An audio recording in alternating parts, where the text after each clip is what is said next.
Hey everyone, it's Dinosa again. I've got another movie I reviewed on that, which I'm going to be putting up. This one was 12 Years a Slave.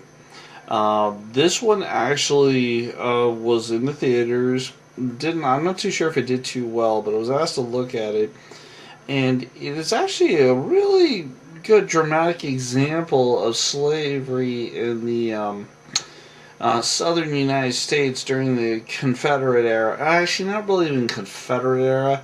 They didn't really touch too much on World War II. It still existed, but I'm sorry, not World War II, the Confederate War. Um, it still didn't really do it, but it showed slavery in the United States at that time and what some of these people were going with. And the story here had to do with a slave who was a free man, was kidnapped, and in my opinion betrayed by some people on that from New York, and then sent all the way down to Georgia, um, and sent down to Georgia, and then he was sold a slave to, I believe, New Orleans or something like that. On that, but he was a free man, and he was treated this way. So literally the whole film chronicles this guy's story of his time as a slave. He was beaten, and he watched other people get beaten. He literally sat there hung for a day by a hangman's noose and only his tippy toes to keep him up before somebody would cut him down, because everybody was afraid to go against the master, so to speak. Um, and it provided an insight, such as this particular slave on that, his name was Solomon. He actually provided some great insight, and he was very smart. One of the masters he worked for, he described a system where he could get this stuff faster than what the master wanted to do, and all he needed was some time to prove it. And I think what it was, he was trying to make the best of the situation he was in. And this unfortunately infuriated some of the other handlers, which they feel their authority was being threatened, which then led to a whole bunch of chain of events where he gets sent to this really bad master, or another plantation where they pick cotton. And it was interesting because you got to see the whole cotton picking process. You got to see the little caterpillars when it doesn't happen. You got to see like a bunch of woodworking, a bunch of things, but you also got to see a lot of heart and soul. But then you get to see some of the viciousness of some of these masters are crazy.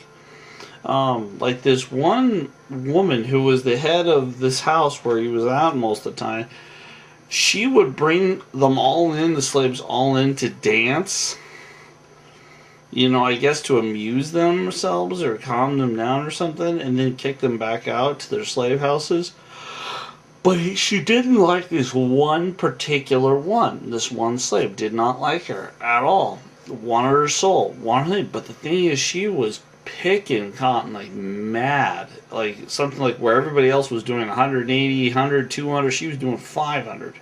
So the guy that was handling her said, "No way." He says, "Because she's picking 500. You might not like her, but she's picking like double what everybody else is doing.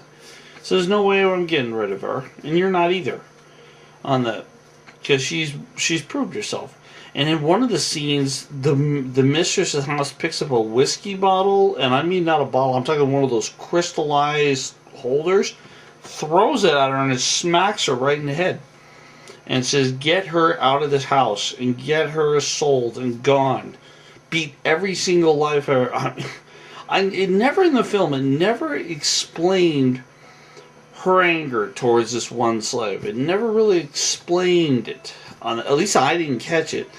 But it got to the point where this one female, she came to Solomon and said, "Here's a knife. Take me down to this swamp and cut my throat and push me under the water, bear me into that so I die. So I can't stand this anymore." And Solomon refused because he wasn't going to spend eternal damnation for your comfort. But then later on, she gets whipped like a dog. and I mean blood everywhere, all over her back, and she gets whipped, and she just looks right up, looks right at him, and just tears flowing through her eye, and he is just like, well, I mean, really, what could you say? Someone a few days ago asked you to go kill them because they're in such a life of misery. Then you're watching them like trying. People are trying to dab the wounds with, I think, vinegar or water, and these are whip wounds, and she just looks at them like just with such disdain on that, and it's kind of, you can understand the pain there. Um, there's also some other interesting facts with the film where each man, when a slave rebelled against an owner or ran from the plantation, they usually were just hung. And in one scenes, Solomon started to. He was told by the mistress to go take this shopping list, take this money, go over there, get it, bring it back. And then he had money, he had lists, he had everything. He just needed a bolt. So he started a bolt, and where he ended up bolting is right into a camp where a bunch of bounty hunters were there hanging slaves. And he says, look, I'm maybe a little lost. I'm trying to get here. And he says, here's my list, here's the money. And the guy looks at him and says, hey, you need to get there. They're over there, get going. He says, okay, thank you. So it goes on, and while he's walking away, you see the other slaves, or runaway slaves, being hung. And it just kind of, and he was doing it to save his own skin because he couldn't save the others at the same time. You know, what was really neat about this film, it really gave some insights of living that life. Like, back in elementary, I had a class where they said, what's it like to be a slave? And they said, we came to the solution that unless you were a slave, you really couldn't judge it. This film does a really good job of explaining how bad it got. And how there were some good people and there were a lot of bad people in the South. See, that's the thing. In the South, they said that there were all horrible masters, and in fact, they were horrible masters. But there were some masters that were actually quite generous with their slaves. Even some, in some cases, intermingled with them. Sometimes had parties with them. Sometimes dressed them up, taught them reading, writing, all sorts of different things. So it's really Solomon's luck got this particular jackass on that. So, but Solomon was already smart. He was already freed man and intelligent. But the problem is they were trying to break that out of him because they didn't want him to be intelligent. They wanted him to pick cotton. You know, and you know what? Some of the funny thing is some jobs I've worked at in the past. This one African American guy I knew, he made the comment to that, it says back to the plantation, and you don't really, I laughed about it because he laughed about it, but then when I saw this film and I saw what they do and I saw how they live, and it's like, whoa, shit, it's not cool. It's not a cool statement. I mean, he could get away. I could never make a statement like that. He could do it, but I'm not gonna say what company. But it's just, it's a company I had 2 or 3 years ago, actually more than that, 5 years ago, actually. And just people need to know that this stuff really happened. So what happened is that eventually, and here's the interesting thing, he finds a white guy who's a slave because he got into debt over liquor, and then he begs the white guy to get a letter to his wife. Well, he writes the letter, writes everything, the white guy betrays him and gets his freedom. And the slave owner burns the letter. And the only way Solomon could save his skin by denying the letter, denying everything, and he watched the letter burn up. That's the only way. Later on, though, he ran into another guy, and this happened to be Brad Pitt. And then that's the character, Brad Pitt. And he was from Canada, and he explained his plight to him, because Brad Pitt, in the face of the masters, was like, you guys don't know what you're talking about here. These people are equal to you and me and everything, and you're just whatever. I'll work because I'll work off the debt I owe, but you know what? You're not gonna treat me like this. So then later on, he tasks him to go contact New York and contact some paperwork.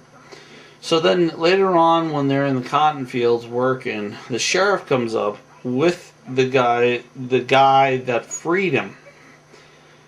And he says, your name is Platt, right? And I'm like, yeah. He's like, well, did you go by any other name? He's like, blah, blah, blah. I'm this. I'm the name. What's your wife's name? What was your wife's name before you married her? Her name was... He was rattling all his stuff off that he had. He said, good, you're in. And then he sees his former guy who freed him, goes over there and hugs him. And he says... And then the whole time, I mean, the N-word is used ruthlessly in this film. He's like, get on my plantation. He's like, just ignore him. Get on the cart. And then at the end of the film, you see him kind of riding off to go see his family. But before he does, he hugs the one lady that got whipped like a dog, and then just disappears. So then he finally goes back to see his family, and how they turned out. And then later on, you find out this is actually based off a book. I think it's Solomon King. That was his name. It's based off a book written in 1853. And this guy, who was a slave, was part of the abolitionist movement, and he also helped slaves in the Underground Railroad in getting them out. However, his death date and circumstances was never known. So we probably will never know how he died. Probably somewhere in the Underground Railroad on that. But the point being there is that this whole film showed a man who had everything and then was a slave for 12 years and then came back and got it all back, and then he tried to go back and free those who didn't have it, which is admirable. And I think a large part of the film, it's a very slow film, and you're going to see points of where is this going, where you just see this man's plight. And like one of the heart-wrenching scenes is the masters tell him that he has to whip the slave girl, and he's whipping her, and they say, you're doing it too light, and they put a gun to his head and said, you're gonna do it, and you're gonna do it right. And then he starts whipping her hard. And, you know, it's hard to look at your face in the mirror on that one.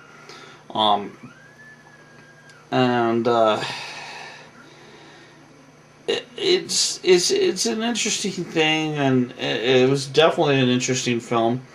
And how freeing the slaves from the Confederate forces.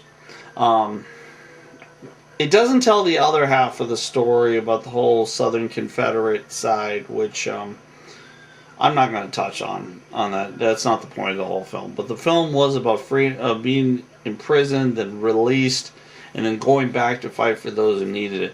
It's very similar to a Nelson Mandela story, where he fought for the right thing, then he got thrown in prison for 40 years, and then finally gets released on that, and then becomes president, but then eventually dies. If you want to talk about a national, then Nelson Mandela, that guy was a guy who just, balls, pure balls. Didn't care, whatever. He knew at any time he could die.